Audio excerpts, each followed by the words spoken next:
to United Kingdom News. I'm Josette Rogers, and we are so glad that you tuned in to UK News 9. Today, the Tornado locomotive traveled at full speed ahead. This steam engine became the first train in half a century to carry passengers on its scheduled mainland service. This journey lasted 3 days and was traveled along the famous Seattle to Carlisle track. Thousands of people came to witness the Peppercorn Class A1 steam locomotive, causing tickets aboard the train to be almost completely sold out. And as said by Paul Benfield, the regional director at Northern Railway, the running of the Tornado on the Seattle to Carlisle line is going to be quite a spectacle. Quite an exciting time for the United Kingdom. In travel news, the Unite Union has called for yet another strike to take place this month. These strikes are due to a large dispute about the unreasonable pay the airline gives its crew. This strike will last 4 days, which will be very disruptive for the plans of all the people hoping to travel on British Airways on these dates of February 17th through the 20th, or the additional strike on February 22nd through the 25th. However, during the dates of the 17th through the 20th, the airline British Airways is being forced to continue a small number of flights, and the spokesman for the airline states that their customers will arrive at their desired destinations. Hold on, I'm getting word of breaking news. A mother and son have been arrested and charged for faking the mother's death and claiming 140,000 euros in life insurance. The partners in crime claimed the mother had lost her life in a deadly car accident, when in fact she had taken her life insurance money and fled to Canada. The woman's identity has not yet been revealed, but her and her son have both been taken into custody. It is believed by the police that these two conspired to meet again back in Canada, but in the end, it was a phony death certificate that stirred suspicion among investigators. Now let's check in with EU News. I'm Mara Laughlin. Welcome to news about the European Union. On June 23, 2016, Britain voted to leave the European Union. This big leave is known as Brexit, or Britain's exit. The plea was approved after 40 hours of debate and 9 rejected proposals. The leave-to-stay ratio was 52% to 48%. Ever since the United Kingdom has opted out of the European Union, the big question has been, what happens now? The Brexit led to extreme backlash and was seen as the greatest disaster to befall the bloc in history.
Hello, this is NATO News with Avery, and the UK needs NATO's help. The UK Defense Secretary, Michael Fallon, is accusing Russia of using cyber attacks to strike countries and governments. Fallon had also accused Russia of disabling democratic processes across the West. He clearly states, NATO must defend itself as effectively in the cybersphere as it does in the air, on land, and at the sea. So adversaries know there is a price to pay if they use cyber weapons. Of course, Fallon presented this news on Thursday, February 2nd, 2017, in his speech about the threat of Russia's military resurgence, and stated that Russia is testing NATO and the West. These attacks do appear to be ongoing, and our defense secretary thinks that NATO's Western allies should support NATO on making an act against these cruel cyber attacks. Fallon also accused Russia of weaponizing misinformation to spread to Western governments, and although Russia denies sponsoring any attacks against foreign countries and governments, the UK won't give up. So, the UK urges NATO and its allies to move faster to oppose the false reality being spread. And now, on to business with Mara. Oh, hey there, I'm Mara. And I'm Avery. And we're bringing you the latest news in our segment called This Means Business. Consumer prices in the United Kingdom have risen dramatically in the last month and are predicted to rise even more. This has been the quickest pace since June of 2014. These higher prices have been caused by higher global prices and the Brexit-fueled fall in the pound. The pound is a troy unit of weight used for commerce. Consumer prices have increased by 1.8% compared to the previous year, and the Bank of England predicts continue to increase, reaching a large percentage at the end of the year. Richard Lynn quotes, "We expect inflation will accelerate sharply in the coming months, hitting 3% by the end of the year." One of the negative effects is the straining of spending power of those British households that have aided the economy in recovering from the shock of last June's vote to leave the European Union. In addition, sterling, relating to the British money, has fallen below $1.25, and bond prices have come in below government expectations. But the factories have suffered the worst. The prices of their raw materials have increased by a drastic amount, causing major issues for them. The biggest increase was the price of oil.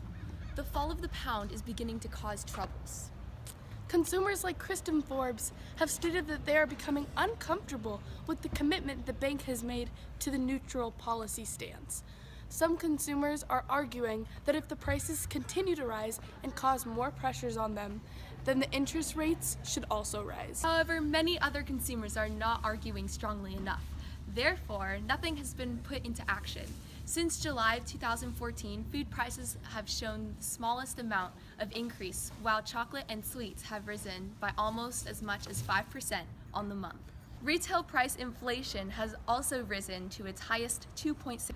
Now let's kick it to Grace with sports news. In sports news, the Manchester City football team is in trouble. Forward player Gabriel Jesus broke a metatarsal in Monday's 2-0 Premier League win at Bournemouth. The 19-year-old was taken off the field at Vitality Stadium in the 15th minute after appearing to pick up the foot injury.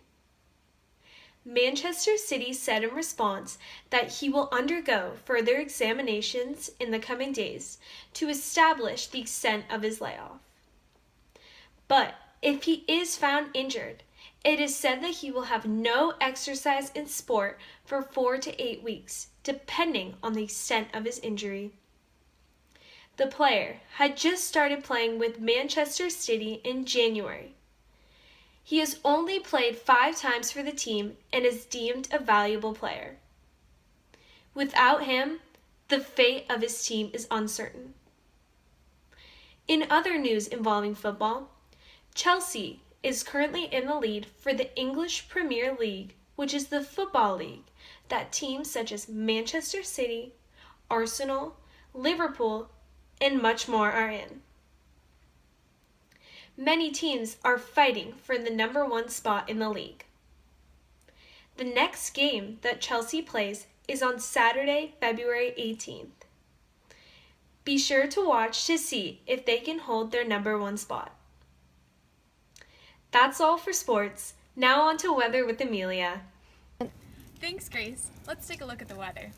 The weather in the United Kingdom ranges from moist maritime to dry continental air and is defined as a temperate oceanic climate. The month of July is usually the hottest and January is most commonly the coldest. The most rain falls around the month of October. We saw some heavy snow falling in eastern and northern parts of England with below freezing temperatures in January. Whiteout conditions were issued over the A66 in northern England, and over just Sunday night alone, we saw snow all across the country. As we entered into mid-February, we saw some slightly warmer temperatures, rain, and clouds. In the upcoming week, temperatures are expected to rise even more with partly cloudy days toward the beginning of the week and ending the week with some heavier clouds. On Wednesday, we'll be looking at a high of 51 and a low of 41. On Thursday, we'll have another high of 51 and a low of 39. Throughout the rest of the week, there will be an average high of 52 with lows of 41 on Friday, 39 on Saturday, and 43 on Sunday. We'll be having an average precipitation of 15% with humidity around 85%. The average wind will be around 8 miles per hour. As we continue along and head into the end of February, we'll be seeing some more unsettled conditions.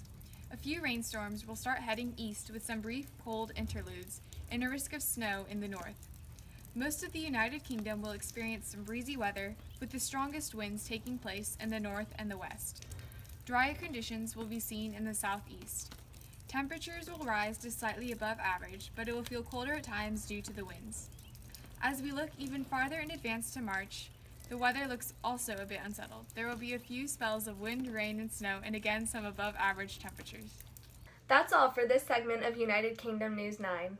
Thank you all for tuning in, and we hope you have a wonderful day.